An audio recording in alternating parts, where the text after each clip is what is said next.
Miris itulah yang dirasakan Michelle lantaran dilecehkan ayah tirinya namun tak dipercayai sang ibunda Pinkan Mambo. Meski telah memberikan bukti berupa foto, namun Michelle masih tetap tidak dipercayai Pinkan Mambo. Mirisnya, Pinkan Mambo masih ngotot membela suaminya dan menyalahkan Michelle. Diketahui, Michelle memang mendadak membongkar perbuatan ayah tirinya yang keji melakukan pelecehan kepadanya. Ayah tiri Michelle tersebut tak lain adalah suami kedua Pinkan Mambo. Saat dilecehkan, Michelle lantas mengadukan kepada Pinkan Mambo atas perbuatan ayah tirinya itu.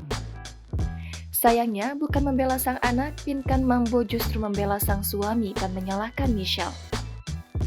Lama memendam sendiri, akhirnya Michelle berani membongkar kasus tersebut ke hadapan publik.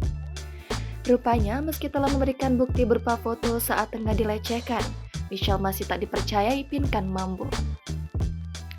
Hal itu tanpa diungkap Michelle baru-baru ini di YouTube Denny Sumargo. Dilansir dari YouTube Denny Sumargo pada Senin 31 Juli, Michelle foto kejadian saat dirinya dilecehkan ayah tirinya. Ia berpikir jika saat itu adalah kesempatannya untuk membuktikan kepada sang ibu. Diungkap Michelle, kejadian saat itu saat dirinya dan ayah tiri sedang menonton TV. Posisinya, Michelle di atas sofa dan ayah tirinya duduk di lantai. Ayah tirinya pun tiba-tiba memegang paha Michelle dan semakin meraba ke atas tubuhnya saat Michelle foto aksi tak senonoh ayah tirinya tersebut. Sementara itu, diketahui pelecehan seksual yang diterima Michelle ketika ia berusia 12 tahun, tepatnya pada 2018.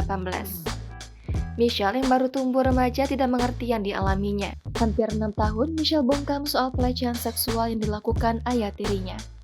Namun ketika usianya 17 tahun, Michelle memilih menguak kejadian kelam yang membuatnya trauma. Diungkap Michelle, ayah tirinya berbuat keji hingga memperkosanya. Michelle bak budak seks bagi ayah sambungnya saat itu. Ia terkungkung dengan kejadian tersebut hingga bertahan selama 5 bulan. Setelah itu, ia mengadu ke Pinkan Mambo namun tak digubris, sang ibu tak mempercayainya. Nasib malang kembali dialami Michelle, lantaran perbuatan keji tersebut terulang lagi. Sejak 2018 hingga 2021, Michelle mengaku telah dilecehkan oleh ayah tirinya.